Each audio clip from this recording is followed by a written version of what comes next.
Quando a luz passa de um meio para outro, ela sofre, em geral, desvio na sua propagação. Então, se você tem, por exemplo, aqui, a superfície de separação entre dois meios, que eu vou chamar de meio 1 e meio 2. Pode ser, por exemplo, ar e água.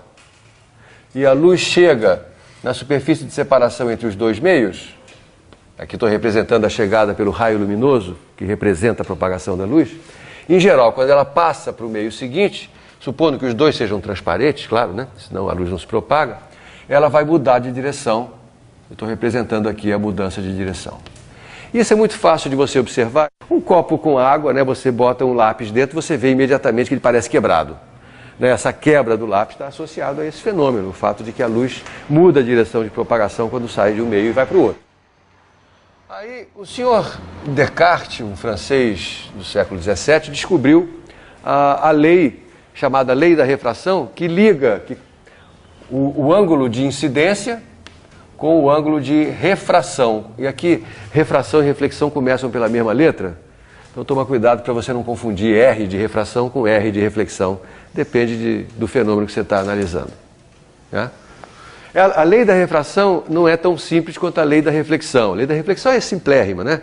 O ângulo de reflexão é igual ao ângulo de incidência, nada mais simples do que a igualdade entre os dois ângulos. No caso da refração, isso não se verifica. Na verdade, a lei é um pouquinho mais complicada. E para a gente explicitar essa lei, eu preciso falar das seguintes coisas. Primeiro, esse fenômeno de quebra do raio luminoso, de mudança da direção de propagação, está associado ao fato de que a luz não se propaga com a mesma velocidade em todos os meios. Ela tem velocidades diferentes de acordo com o meio. A velocidade máxima dela, o famoso 300 mil quilômetros por segundo, é a velocidade que ela tem no vácuo. A velocidade que ela tem no ar atmosférico é um pouquinho inferior a essa. Na água é menor ainda. Né? Então, eu vou chamar aqui de velocidade V1, a velocidade que ela tem no meio 1, e de velocidade V2, a velocidade que ela tem no meio 2. Em geral, ao invés de dizer qual é a velocidade que a luz tem em cada meio, a gente vai se referir a um conceito chamado de índice de refração. O índice de refração nada mais é do que uma medida dessa velocidade. O índice de refração de um meio é definido, se usa a letra N tradicionalmente para representar o índice de refração, e isso é definido como sendo o quociente entre a velocidade da luz no vácuo e a velocidade da luz no meio. E a gente usa o símbolo C para a velocidade da luz no vácuo. Todo mundo já deve ter ouvido a famosa equação de Einstein, né? E igual a mc2, esse C é a velocidade da luz no vácuo, que aparece aqui. Então o índice de refração do vácuo vale quanto? Com essa definição que eu acabei de dar. Eu vou repetir, o índice de refração de um meio é o quociente entre a velocidade da luz no vácuo e a velocidade da luz nesse meio. Qual é o índice de refração do vácuo?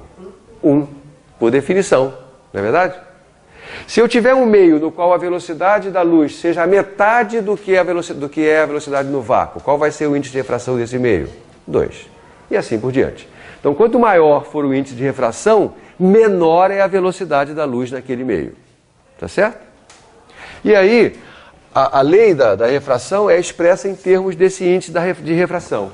E ela diz o seguinte, que se eu multiplicar o índice de refração do meio 1 pelo seno do ângulo de incidência, que é o seno, que é o ângulo que aparece no meio 1, isto aqui é igual ao produto do índice de refração do meio 2 pelo seno do ângulo de refração. Então, a complicação dessa lei é que envolve o seno do ângulo. Essa é a complicação. Às vezes fala-se do índice de refração relativo do meio 2 em relação ao meio 1, que é simplesmente o quociente de N2 sobre N1. Esta aqui é a lei de Snell.